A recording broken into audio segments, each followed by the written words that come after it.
Ano? Ronaldo? Daddy! Huling-huli na kita, Megan. Huwag ka na magkunwari. Tanggalin mo yung nasa braso mo. Daddy, sorry po. Hindi ko na po uulitin. Ikaw, Valerie, alam mo palang walang pila yung anak natin? Kinukonsinti mo pa? Kaya lumalaking ganyan yung anak natin eh. Kailan ba kita tinuruan magsinungaling? Sorry po, Daddy. Kaya lang naman kasi ako nagkakaganito dahil dyan sa lintik ng pamangkin mo! Yung attention mo sa akin, napunta na lahat kay Junjun! Junjun! Nag-aaway sila dahil sa akin. Paano naman ako? Ikaw, Ronaldo, dahil sa pamangkin mo na yan, nagka-leche-leche yung pamilya natin. Sobra ka na, Valerie. Sige, subukan mo! Aalis talaga kami ng anak mo! Sorry Han, nadala lang ako ng galit ko. Ikaw, Ronaldo, ngayon mo lang nagawa sa akin yan. Hindi ka naman ganyan dati. Sorry Han, nadala lang ako sa galit ko. Ba't kasi ganyan kayo kay Junjun? Tito, wait lang! O bakit Junjun? Sana hindi po kayo magalit. Bakit? Ano ba yung sasabihin mo? Tito, uuwi na lang po siguro ako kasi lagi na lang po kayong nag-aaway. Ano ka ba Junjun? Wala ka nang uuwian. Tsaka, hindi naman ikaw yung dahilan kung bakit kami nag-aaway. Nung isang araw po kayong nag-aaway, lahat po napakinggan ko po yun. Bita-bita ka talaga lagi, Junjun. Huwag mong alalahanin yung Junjun. Basta itong tatandaan mo, nandito lang kami para sa'yo. O sige na, aalis na ako. Hoy, Jun! Halika ka dito! Bakit po, tita? Ano? Masaya ka na nag-away kami mag-asawa? Hindi ko rin naman pong ginustong mag-away kayo. Nagsabi lang naman po ako ng totoo. Di ba ayan yung gusto mo? Yung sirain mo yung pamilya namin? Oo nga! At dahil sa'yo, nalaman ni Daddy na nagsisinungaling ako! Itong bagay sa'yo!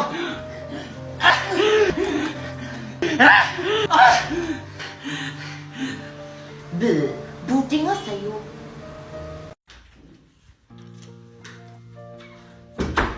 Han, anak, Junjun!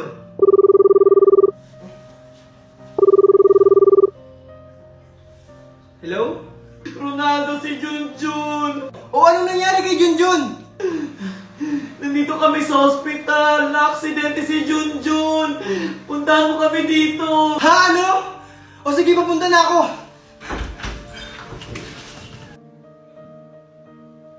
Ronaldo! Anong nangyari kay Junjun? Na-aksidente si Junjun! Nabangga na sasakyan! Ano na naman kasi ang nangyari, Valerie? Ba't siya nabangga? Kasalanan ko po kasi, Daddy! Ha? Bakit naging kasalanan mo, Megan? Valerie, ano ba talaga yung totoo? Kasi... Daddy! Naglalaro po ako sa labas! Kasama ko po si Junjun! Tapos, muntik na po akong masagasaan! Pero niligtas po ako ni Junjun! Kaya po siya yung nabangga! Sorry po, Daddy! Ano? Bakit kasi binabayaan mo sila maglaro sa labas, Valerie? hindi ko naman alam na ganun yung mangyayari! Eh yun na nga! Dahil sa kapabayaan mo yan! Mami! Daddy! Huwag na po kayo mag-away! Kasalanan ko naman po to kung ba't nangyayari sa atin to! Halika, Junjun. Dahan-dahan lang, Junjun, ha?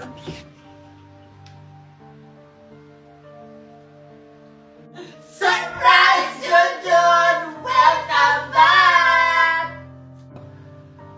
Wow!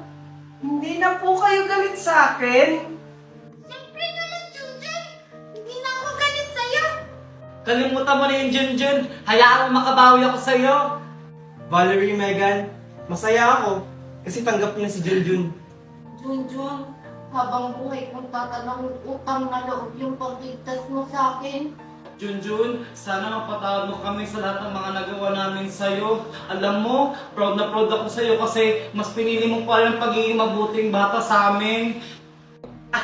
Okay lang po yun, tita. Ang mahalaga po, magkakasama po tayo ngayon. Oh, tama na yung drama. Nagugutom na kami ni Junjun. Ano, sorry, Junjun. Okay lang po. Tara, tara. Nay, andito na po ako. May dala po akong pagkain para sa inyo. Salamat anak, nagabala ka pa. Saan mo na naman yan nakuha? Nag-sideline po kasi ako, inay, sa palengke. Kaya nakabili po ako ng pagkain natin. Pasensya ka na anak, ikaw lang yung kumikilos sa atin. Kung nga pala anak, wala na pala akong gamot dito. Ganun po ba, Nay? Sige po, Nay. Gagawa po ako ng paraan para makabili po ako ng gamot nyo. Eto po, Nay, oh.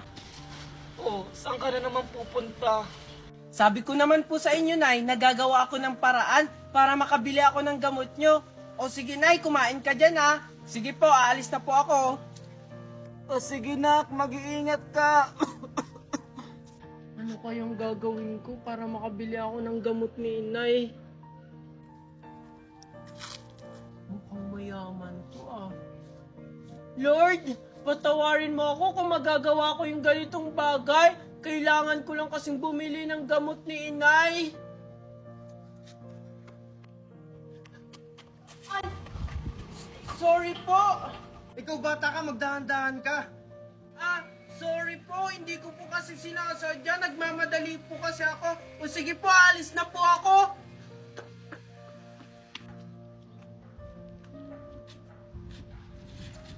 Yung wallet ko! Hoy, bata, yung wallet ko! Kulang yung batang yun, ninakawan pa ako. Magkikita rin tayo. Daniela? Daniela?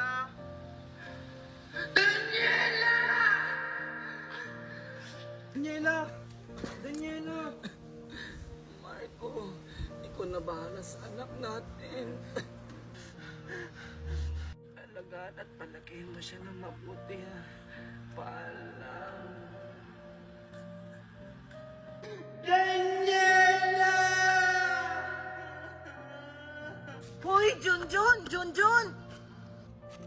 Oh, bakit, Ralph? Yung mama mo, patay na! Ano? Ralph, hindi magandang biro yan, Hindi ako nagbibiro, Junjun. Umuwi ka para malaman mo. Hindi totoo yan.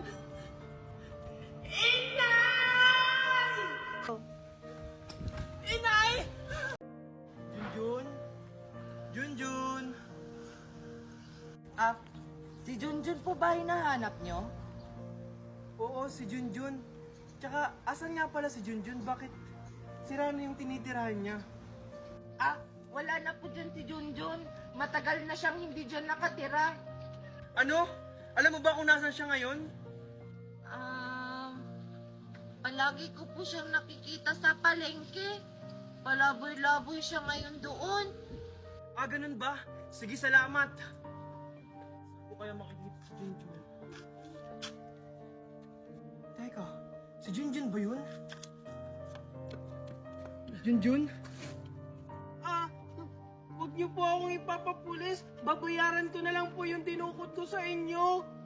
Ay, hindi Junjun. May gusto lang akong sabihin sa'yo. Ano po pala yon? Junjun, huwag ka sanang mabibigla ha. Ako yung tunay mong ama. Ha? Bakit ngayon lang po kayo nagpakilala sa akin? Junjun, ayaw kasi ng nanay mo na maiwalay ka sa kanya. Pero, bago siya mawala, inabilin ka niya sa akin. Buti pa si Megan, pumapasok na ng school. Ako kaya, kailan kaya ako papasok ng school? Pangarap ko kasi yun. Hoy! Anong sinisilip-silip mo dyan? Gusto mo mag-aral, no? Opo, gusto ko po mag-aral. Isang beses lang po ako nakapag-aral. Tapos, ang dami ko po ng award. Ang taas naman ng pangarap mo. Kahit kailan, hindi ka makakapag-aral sa school ni Megan kasi pangmayaman lang yun. Doon, doon ka mag-aral sa squatter area nyo. Hindi naman po ako nangangarap sa school nila, Megan. Kasi alam ko po yung school ni Megan, mamahaling school po yon. Sa akin lang po, mag-aral po ako. Kahit saang school, okay na po yun sa akin. Hindi ka bagay mag-aral. Ang bagay sa'yo, ang pagsilbihan kami. O ito, Ano po? Ano pong gagawin ko dito? Ang sabi po ni Papa, bawal daw po ako magtrabaho dito. naniwala ka naman doon. Ito ang tatandaan mo, ako yung boss dito. At lahat ng utos ko ay susundin mo. Oo nga po eh. Naniwala po ako sa sinabi niya na mababait daw kayo. Hindi po pala. O sige po, gagawin ko na po lahat ng inutos nyo. Bastos kang bata ka. O Yaya, asikasuhin mo na yung baon ni Megan. Pababa na yun. Bilis, asikasuhin mo na. Ay, sorry po, mama. Ito na po. Asikasuhin na po. Bilisan mo na, bilis. Akala mo siguro, Junjun, makakapasok ka ngayon sa school.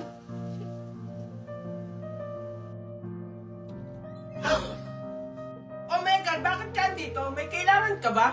Ah, wala. Pinapasabi lang ni Mami na bilisan mo daw kumilos dyan. Eto na nga, maliligo na ako. Excuse me. Maniligo ka pala? Ang bagal-bagal mo kumilos.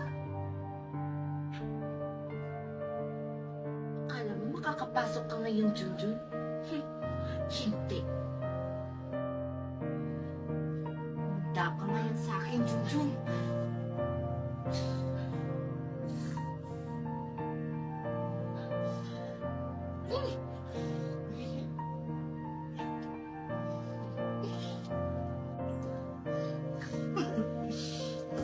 O Junjun, ba't ngayon ka lang naligo?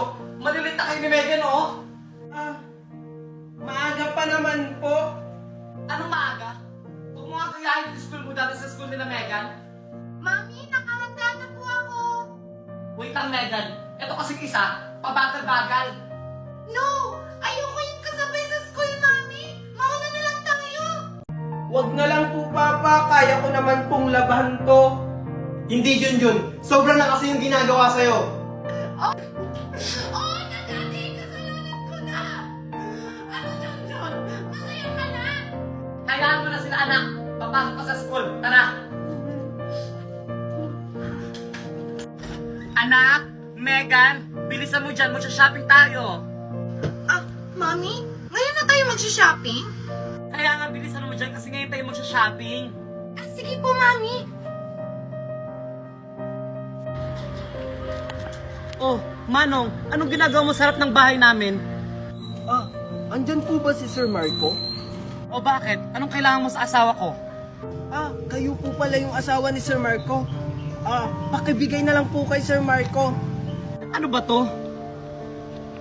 Basta, si Sir Marco lang yung nakakaalam yan. O sige po, alis na po ako. Manong, wait ang kinaka... Teka, ang bilis naman ng Manong na yun. Ano kaya binigay niya kay Marco? Parang hirap buksanin to.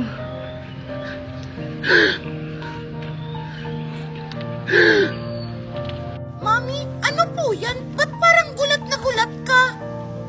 Hindi to maaari, Megan. Dapat tayo may karapatan nito. Ano, Mami? Ano po ba kasi to?